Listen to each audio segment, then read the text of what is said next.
할렐루야. 예수 그리스도의 이름으로 축복합니다. 한국 교회를 예수 그리스도의 이름으로 축복합니다. 한국 교회를 이끌어가시는 목회자, 이 나라를 다스리는 유정자들을 예수 그리스도의 이름으로 축복합니다. 히브리서를 계속 강의하다가 너무 진보한 것 같아서 창세기 몇 번 하고 그 다음에 또 다시 시편, 노마서를 한번 한 다음에 다시 히브리서를 마감할까 그렇게 생각을 합니다. 오늘은 창세기 30장 1절에서 13절로 질투와 불임이라는 것을 한번 생각해 보았습니다. 먼저 이 창세기 29장과 30장을 우리가 한번 생각해 보면요. 야곱이라는 한 개인, 또 올라가서는 아브라함의 그 아이를 낳지 못했었는데 믿음의 씨를 이삭이라는 사람을 허락하고, 그 다음에 이 야곱을 통해 가지고 2명의 부인을 얻게 되고 또 2명의 종들을 첩으로 얻게 돼서 도합 4명의 첩을 얻게 됐습니다. 4명의 부인을 두게 됐죠. 그런데 이 4명의 첩들을 통해서 12아들을 낳게 되는 기록을 하고 있어요. 그럴 때 우리가 먼저 생각해 볼 때 왜 하나님께서는 한 개인의 그 가정사를, 결혼에 관한 것을, 그리고 그 자녀들에 대해서 왜 이렇게 낱낱이 기록하고 계실까? 그걸 그렇게 생각해 볼 수 있어요. 이건 한 개인의 일이지만 영적인 것으로 따져보면 중요한 의미가 들어있죠. 성경에서는 12사도, 또 12족장, 1년은 12달, 천국에는 12궁성, 12진주문, 12족장, 이렇게 12에 관한 것들을 많이 말씀하시고 계세요. 그렇기 때문에 이 12아들에 대해서도 역시 12지파, 12아들에 대해서도 우리가 한번 생각해 봐야 될 것이다. 그렇게 생각하고요. 서두에 말씀드린 것처럼 왜 하나님께서는 한 개인의 가정사를, 아이들에 대해서 이렇게 많이 말씀하시고 계실까? 그게는 중대한 영적 의미가 들어있는데요. 첫 번째 신부를 얻게 되는데, 이 결혼식을 첫 번째 신부를 얻을 때도 6년이라는 시간을 지나고 7년째 되는 날 첫 번째 신부를 얻습니다. 두 번째 신부도 역시 또 7년 다음에, 7년이 지난 다음에 또 얻습니다. 그렇게 되고, 이것은 우리가 베드로후서에 보게 되면 하루가 1000년 같고 1000년이 하루 같은 이 사실을 기억해라, 그렇게 말해요. 이 인류의 6000년은 하나님의 관점에서 6일에 해당됩니다. 인류의 총 역사를 창세기부터 시작해서 요한계시록까지 끝나는 그 기간을, 인류의 기간을 6000년으로 잡고 있어요. 그래서 6째 날이 끝나고 나면 7째 날 되기 전에 신부를 맞게 되는 그런 유형을 말하고 있어요. 그래서 공중 재림하시게 되면 첫 번째 신부, 이제 인류의 6째 날이 다 끝나가기 때문에 신부를 맞아들일 준비가 됐다, 그런 말이죠. 그래서 첫 번째 신부도 7년 동안을 일한다. 6년을 일한 다음에 7년째 되는 날 얻게 되고요. 또 이 공중 들림 후에 7년이 지난 대환란을 겪은 예수 그리스도를 믿지 못했던 사람들이 많은 시련과 고난을 통해서 하나님 되심을 깨닫고 믿게 되는 사람들, 그 환란을 통과한 사람들이죠. 그게 두 번째 얻게 되는데, 그 유대인의 유형으로 말하고 있습니다. 그걸 우리가 먼저 기억해야만이 될 것이다. 그래서 하나님께서는 이 한 사람의 가정사를 이렇게 소중히 다루고 있다, 그렇게 말씀드릴 수 있을 것입니다. 그런 측면을 우리가 잘 참고하면은 이 창세기 아주 재미있고 유익하고 영적 진리들이 가득하다라는 것을 우리가 깨달을 수 있을 것입니다.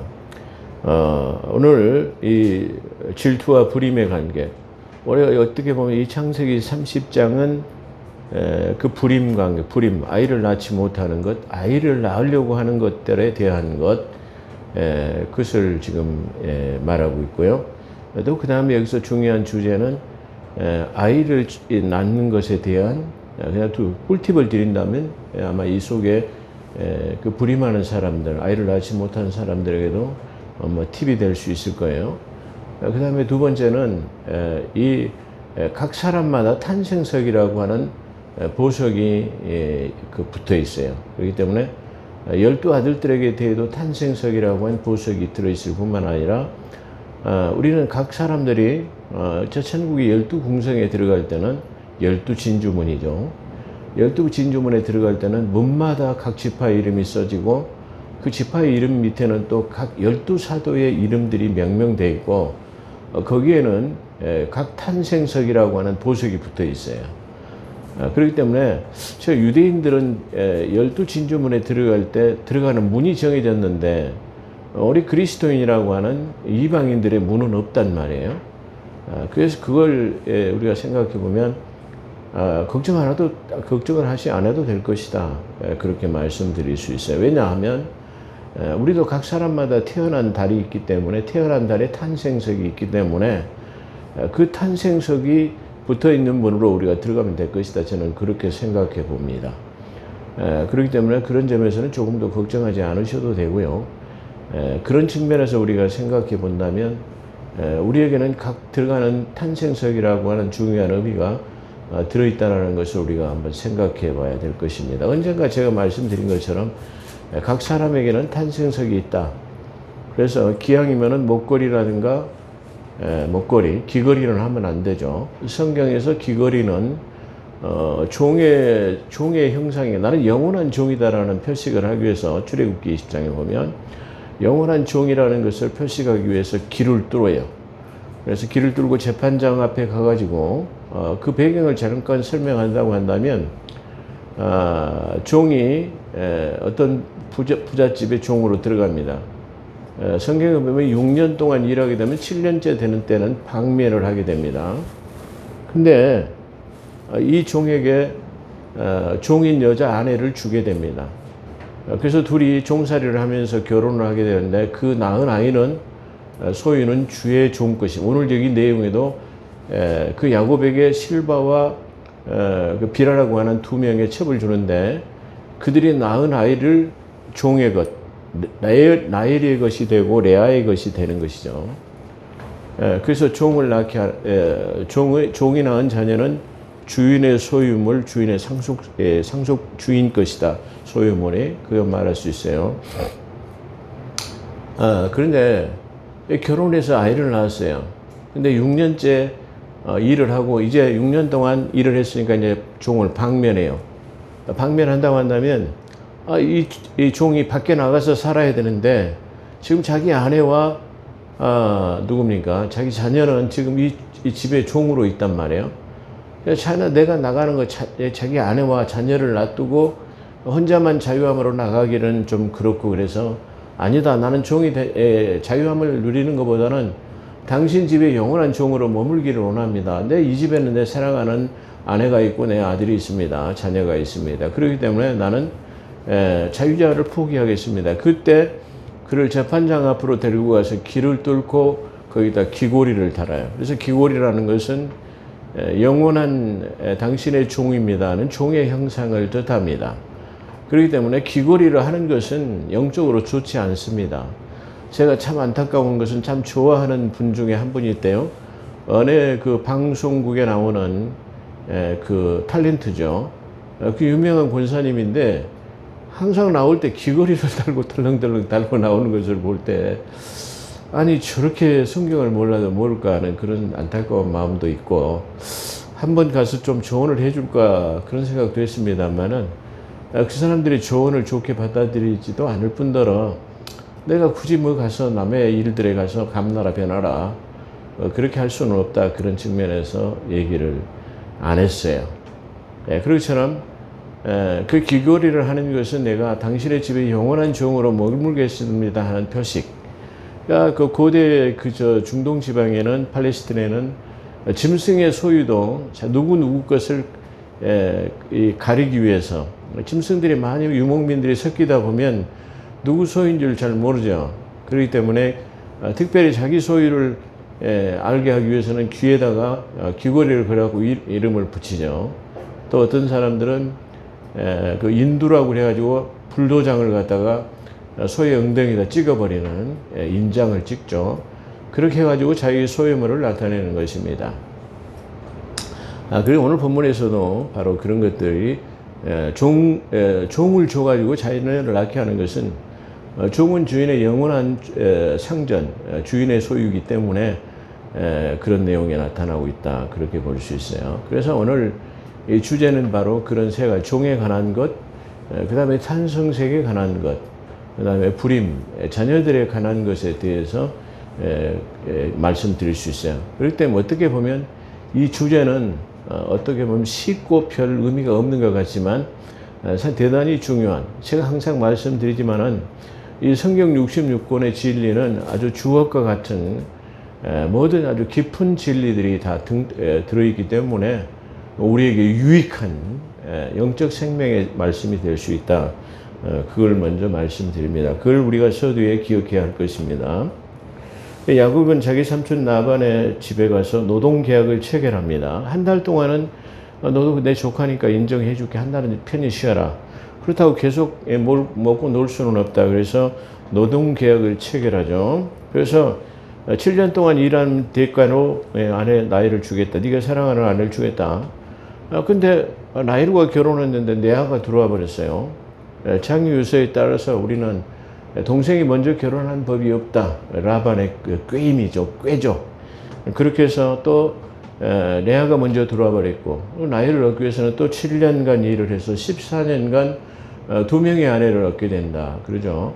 그 다음에 6년간은 자기 재산 증식을 위해서 6년 동안 일하죠. 그래서 도합 20년이라고 하는 그 세월을 갖다가 자기 삼촌 라반의 집에서 보냈다라고 성경은 증거하고 있습니다.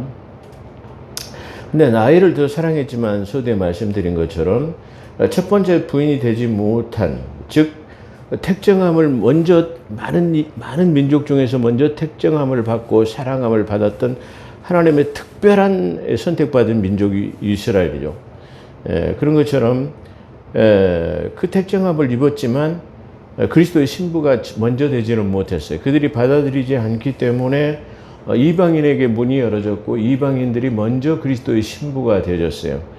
그래서 나엘은 먼저 택정함을 받았지만 첫 번째 신부가 되지 못하는 저 유대인의 유형을, 이방인 중에서 우리가 사랑을 받지 못했지만 복음의 문이 열어짐으로써 우리가 먼저 그리스도의 신부가 된 바로 레아 같은 두 가지 유형을 말하고 있다. 그렇기 때문에 이 성경은 바로 라헬과 레아라는 두 명의 부인을 얻는 기록을 왜 그렇게 서두에 말씀드린 것처럼 아주 시시콜콜하게 다 기록했을까, 그걸 말하고 있다. 그렇게 볼 수 있습니다. 그래서 첫 번째 신부를 얻은 것은 그리스도의 재림 때 공중 재림의 신부의 유형이고, 첫 번째 신부를 얻은 다음에 7년이 지난 두 번째 신부의 유형은 7년 대환란을 통과한 신부의 유형임을 앞서 창세기 강의를 통해서 몇 번을 통해서 말씀을 드렸어요. 이건 과하다 할 정도로 계속 반복해도 조금 더 부족함이 없는 그런 내용이다. 그렇게 말씀드릴 수 있을 것입니다. 창세기 29장 31절을 보면 첫 번째 부인이 되었지만 사랑을 받지 못해서, 레아는 사랑을 받지 못했어요. 그러니까 이 성경에서 나타난 레아의 품성은 좀 단아하면서도 예쁘지는 않지만 고운 눈빛을 가진 그런 그 연민의 눈빛을 가진 그런 여인이었고, 이 라헬은 아주 예쁜, 그러나 성깔은 아주 못돼 처먹은 그런 아마 여인으로 나타나게 됩니다. 결혼했지만 레아는 첫 번째 부인이 되긴 했지만 사랑을 얻지 못했어요. 그래서 하나님께서 그에게 태의 문을 여셨다고 성경은 증거한데요. 그렇게 해서 레아를 통해 가지고 레아 이방인의 유형인 레아를 통해서 네 명의 자녀를 얻게 되었다. 그렇게 말씀하죠. 그래서 이 말씀을 통해서 사랑을 받지 못했다 할지라도, 깊이 사랑을 못했어도 자기 남편의 의무를 다해야 되기 때문에 그때 하나님께서 태의 문을 여셨다. 그렇게 증거하고 있거든요. 사무엘상 1장에도 보면 분인나의 질투를 통해 가지고 한나는 자녀를 낳지 못했어요. 그래서 이 한나는 아침에 새벽 기도회를 가가지고 열심히 기도했어요. 우리가 여기서 그래서 태의 문을 엮고 다는 것, 많은 사람들이 불임이 되었을 때 왜 하나님 앞에 기도하지 않을까? 저는 우리는 제 목회 생활 목회 기간 동안에 임상 목회를 통해서 아이를 낳지 못한 사람의 몇 사람을 제가 이 말씀을 통해 이 꿀팁을 드려가지고 아이를 낳은 사람 실제 목회 임상 시험에서 몇 번을 겪었어요. 그래서 하나님의 말씀은 1.1핵도 변함이 없고 영원토록 하나님 아버지 영존하시는 말씀이라는 걸 우리가 알 수 있었어요. 그런 것처럼 이 한나는 특별히 이 태의 문을 열기를 위해서 하나님 새벽의 기도, 새벽 기도회를 나갔어요. 새벽 기도회가 끝나고 집에 돌아가서 동침했어요. 그랬더니 하나님께서 한나의 기도를 기억하시니라, 권념하시니라 그렇게 됐거든요. 권념이라는 말은 그가 마음속에 새기시고 기억하시고 그를 돌보시다라는 생각을 말씀의 뜻이 있었어요. 그래서 하나님께서 한나의 기도를 들으시고 태의 문을 여셨다라고 성경은 말해요. 그래서 핏을 아까 드린다고 한다면 불임 관계에 있는 사람들은 새벽 기도회를 작정 40일을 한다든가 뭐 30일을 한다든가 이렇게 해가지고 새벽 기도를 끝나고 그 한나가 했던 것처럼 그렇게 하면 다 옥동자를 얻을 수 있을 것이다. 그렇게 생각해 볼 수 있습니다. 그래서 태를 열고 닫는 것은 다 하나님의 권세에 있다라는 것을 우리가 알 수 있고요. 아까 말한 사무엘상의 이 새벽 기도회가 아주 그 불임에 대해서는 대단히 중요한 것이다. 그렇게 말할 수 있어요. 그 장면을 통해서 우리가 또 느낄 수 있는 것은 하나님께서 이 새벽 기도회를 대단히 소중히 여기신다. 그래서 응답받을 수 있는 좋은 통로가 바로 새벽 기도회다라는 것을 우리에게 알 수 있는 것이죠. 요즘 시대에 문제가 되고 있는 것은 자녀의 출산 문제입니다. 요즘에 갈수록 그 출산을 하지 않으려고 그래요. 그래서 우리는 제가 어제도 잠깐 그 사무용품을 사기 위해서 홈플러스를 다녀왔는데요. 홈플러스의 그 문구 종류는 진열대가 많지 않아요. 근데 어린아이들의 장난감이 그 진열되어 있는 것을 보니까 그 매대가 한 3개, 4개 정도가 되어 있어요. 문구점은 거의 한 줄 정도밖에 안 돼 있어요. 이 사람들이 지금 그 마케팅 전략에서 좀 부족한 사람들이다. 저는 그렇게 생각했어요. 왜냐하면 저출산으로 아이를 낳지 않는데 문구류나 그런 인형 장난감은 그렇게 많이 준비를 해놓고 또 문구류는 적게 해놨다. 그렇게 생각했을 때 아마 저 장난감 유형을 좀 다른 방법으로 그 문구 같은 인형 뭐 장난감 뭐 이런 것들을 좀 바꿔야 되는데 이 사람들이 마케팅 전략에서는 좀 부족한 측면이 있구나. 저는 비전문가라도 그런 생각을 해봤습니다. 이 저출산 문제로 많은 유치원들이 문을 닫고 있어요. 많은 초중학교가 통폐합을 해가지고 많은 초등학교가 없어져요. 중학교도 마찬가지고 점점 적어지기 때문에 대학은 이제 옛날에 그 예비고사라고 하는 그 시험을 통해 가지고 아주 그 인류 대학을 가려면 엄청난 그 공부를 해야 되는데 지금은 오히려 대학에서 학생들을 유치하려고 다니는 그런 기현상을 낳고 있어요. 당연히 그 어린 저출산이 되기 때문에 유아용품은 팔리지 않게 되겠죠. 또 유아용품 분유가 팔리지 않기 때문에 당연히 분유가 안 팔리는 그 분유업체 그런 데서는 어린이들을 겨냥하지 않는 성인들을 겨냥한 그런 유제품들이 많이 나와야 될 것이다. 그래서 요즘에 가면 뭐 눈 솔루션, 장 솔루션, 뭐 위장 솔루션 뭐 이렇게 해가지고 각종 그 성인 용품들을 많이 내놓는 이유가 바로 유아용품이 팔리지 않기 때문에 성인들을 겨냥한 그런 솔루션 제품들이 많이 출시되고 있다. 그렇기 때문에 그런 걸 볼 때 이게 지금 분유나 이런 유제품들을 만들어내는 데서도 저출산 때문에 팔리지 않기 때문에 마케팅 전략을 다른 방향으로 돌리고 있다. 이런 것을 우리가 볼 수 있어요.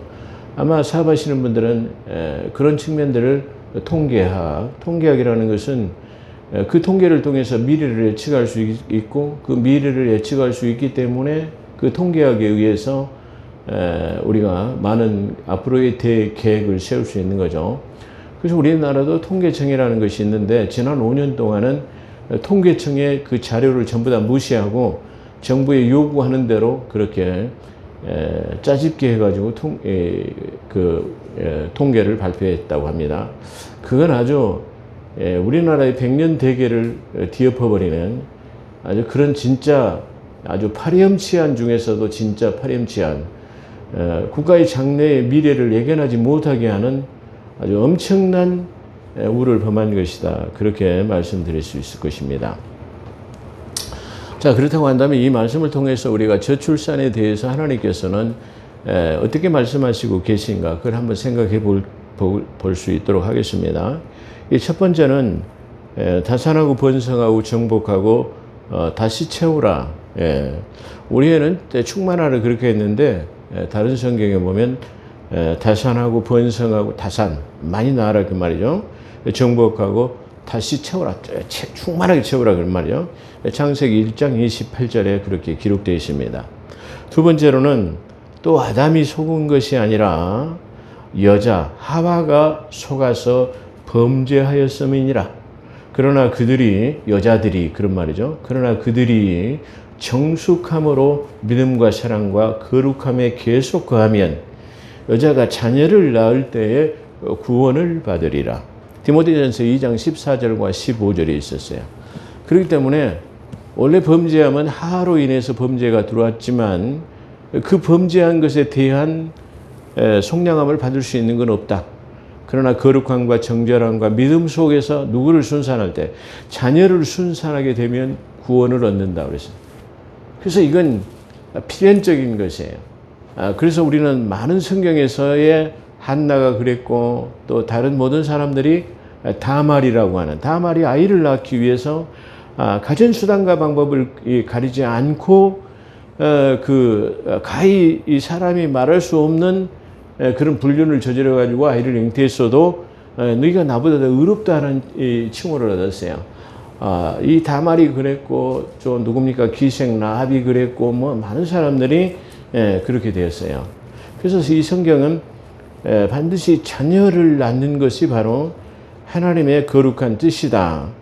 그 생명창조의 그거를 이 디모데전서 2장 14절과 15절에 그리고 창세기 3장 15절 원복음에다가 기록해 놓고 있어요. 생명창조를 여자에게 막 네가 범죄했어도 네가 계속해서 순산을 하게 되면 내가 그래 네 죄를 감해 줄게, 없이 해 줄게, 구원함에 이를 수 있도록 해 줄게 하는 그 약속된 보장이 순산함에 있는 거예요. 그렇기 때문에 우리는 태의 문을 열고 닫는 그 하나님 앞에 나오면은 아이를 낳지 못할 일이 없어요. 이것은 하나님께서 우리 인간을 창조하신 유전인자를 통해 가지고 다 나올 수 있도록 했어요. 근데 그걸 낳지 못하는 것은 바로 이 성경에서 지금 제가 또 증거하겠습니다. 세 번째로 보라 자녀들은 주의 유업이라요. 자녀를 낳는 것은 주의 유업이라고 말하고 있고요. 태의 열매는 그의 보상이로다. 화살들이 용사의 손에 있는 것 같이 젊은 자녀들도 그와 같도다. 화살이 많이 있는 사람이 용사가 마음껏 두렵지 않죠. 앞에 많은 사람들이 온다 할지라도.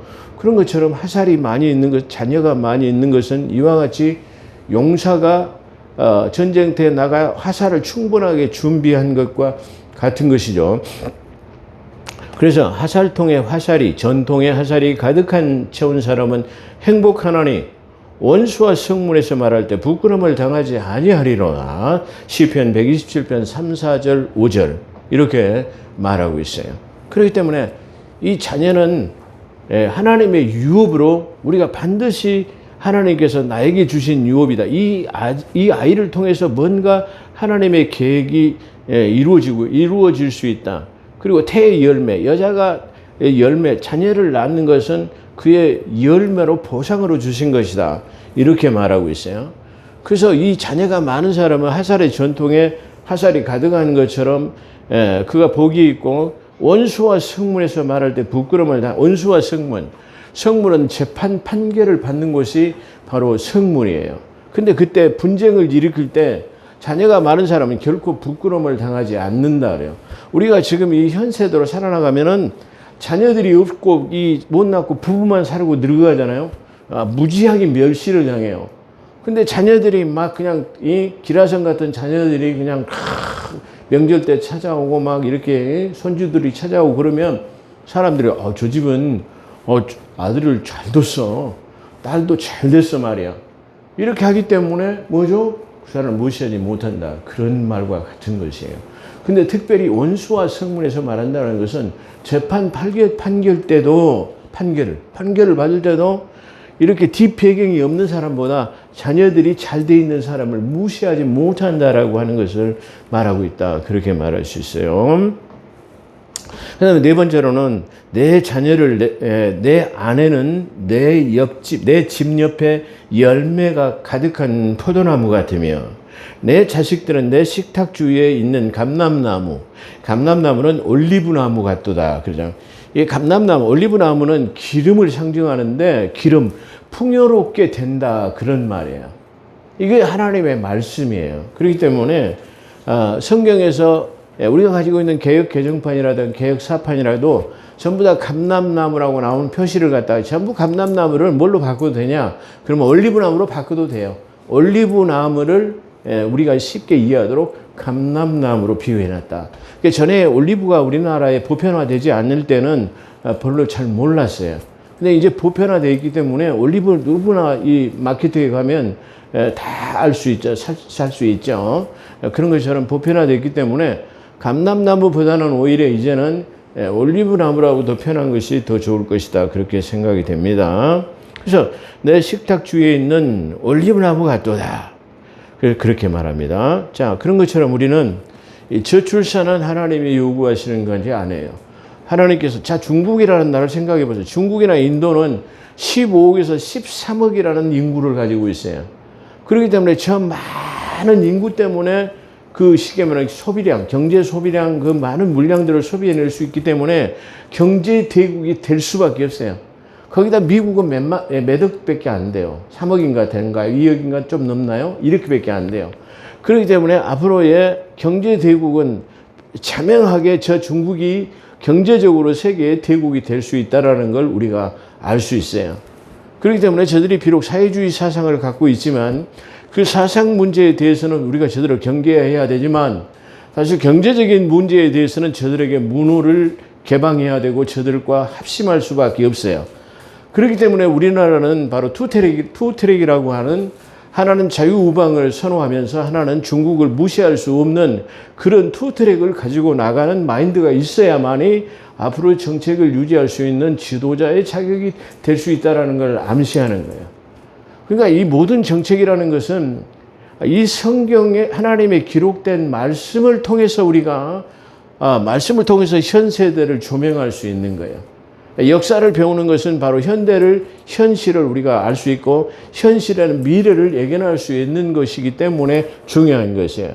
근데 그걸 전부 다 가지고 있는 것이 뭐냐 그러면 바로 기록된 하나님의 말씀이다. 성경이다. 그렇게 볼 수 있을 것입니다. 자, 내 아는 첫 번째 루벤이라고 하는 첫 번째 아들 태어났습니다. 이 장자라고 하는 첫 번째 아들은 신명기 21장 17절에 보면 두 몫의 분깃을 갖도록 이렇게 돼 있어요. 그런데 이 지금 창세기 35장 22절에 보면 이 루벤은 장자의 권리를 빼앗게 됐어요. 이 장자의 권리를 빼앗게 되면 영적으로 유다가 그 분깃을 받아야 된다. 근데 유다가 받지 못하고 11번째인 요셉이 두 몫의 분깃을 받았다고 역대상 5장에 기록하고 있습니다. 그런 것처럼 이 루벤은 장자의 권리를 빼앗겨 버렸습니다. 루벤의 첫 번째 아들로서 그의 탄생색은 뭘 말하냐면 홍보석에 해당합니다. 홍보석. 첫 번째, 그리고 이 루벤은 1월에 해당되는 것이에요. 제가 그래서 탄생석의 중요한 의미를 가지고 있어요. 그러니까 1월에 태어난 탄생석은 바로 홍보석이라는 탄생석을 가지고 있어요. 그러니까 우리가 유대인이 아니라 할지라도 이방인 중에 포함되어 있는 1홀에 해당된 사람들은 바로 홍보석이 자기의 탄생석이다. 그렇게 말씀드릴 수 있을 것이에요. 그래서 이 루벤이라는 말은 보라 아들이로다. 다시 말하면 이 말씀 속에서 보면은 레아가 자랑하는 거죠. 야, 네가 더 사랑은 받았어도 내가 이 집의 장자는 내가 먼저 낳았다라고 하는 자랑이 섞인 이름이 루벤이에요. 보라 아들이로다. 그런 뜻을 가지고 있어요. 두 번째는 시몬이라는 아들을 낳는데요. 이 시몬은 황후에 해당되고 이월을 상징합니다. 이 지파는 창세기 49장 5절에 보면 12지파 중에서도 가장 용맹한 지파였다라고 성경은 증거하고 있습니다. 세 번째는 레위 지파인데요. 이 레위 지파는 레위죠, 레위. 레위 세 번째 아들은 이 지파를 통해서 레위 지파라고 하는 대제사장과 서기관, 이런 사람들을 하나님의 성전 봉사, 성전을 섬기도록 하는 지파로 하나님께서 삼으셨다고 성경이 증거하고 있죠. 그래서 이 세 번째 이 레위는 이게 홍옥에 해당돼요. 아까는 황옥, 이번에는 홍옥에 해당됩니다. 그 다음에 네 번째 아들은 첫 번째, 두 번째, 세 번째, 네 번째 연거푸 그냥 누가 레아라고 하는 이방인의 유형인 사랑받지 못했던 아내가 많은 자녀들을 낳게 됐어요. 이 네 번째는 바로 유다인데요. 유다라는 말은 찬송이라는 의미를 가지고 있습니다. 이의 보석은 탄생석은 에머날드라고 성경에 증거하고 있습니다. 그런 것처럼 아까 제가 서두에 말씀드린 것처럼 12사도, 12족장, 12달, 12탄생석, 12궁성, 그 다음에 12민족, 12진주문. 이것은 성경에서의 하나님께서 그걸 교묘하게 다 순서를 바꿔놨어요. 때로는. 그렇기 때문에 이 지금 제가 말한 12달, 12궁성, 12진주문, 12민족, 12사도, 12지파 이런 것들에 대한 것을 왜 그렇게 했을까라고 한번 정의해 본다고 한다면 아마 머리가 좋은 이 아인슈타인의 IQ가 190 이상 된다라고 말하죠. 이 물리학자인 아인슈타인 박사 같은 사람도 정의하기가 힘들도록 하나님께서 이게 섞어 놓으셨어요. 그 이유는 잘 알지 못하는데 어찌됐든 간에 그런 관계는 바로 미스테리로 남아 있어요. 지금은 미스테리 같지만은 우리가 그 하나님의 나라에 갔을 때는 우리가 분명하게 알 수 있는 부분이다. 그렇게 볼 수 있을 것입니다. 레아의 네 아들을 생산하는 것을 보고 라헬은 오늘 창세기 30장 1절 나에게도 아기를 낳게 하라.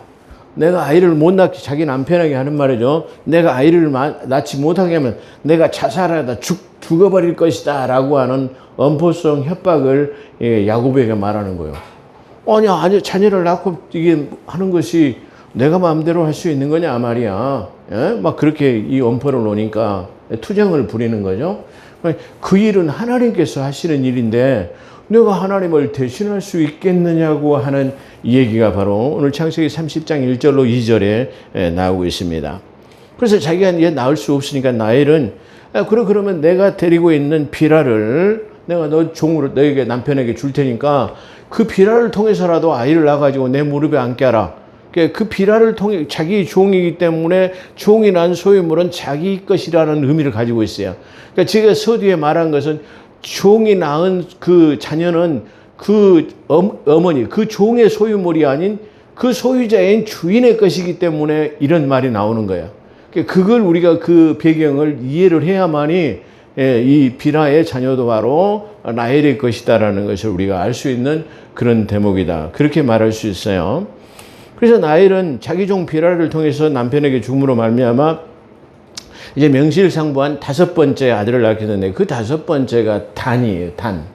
제가 5이라고 한 숫자는 좋지 않다고 그랬는데요. 이 단은 그 이스라엘의 12지파 중에서 이 단 지파만이 바로 하나님의 신정 통치에서 벗어나 버리는 자기 백성을 판단자로 이게 남게 되었어요.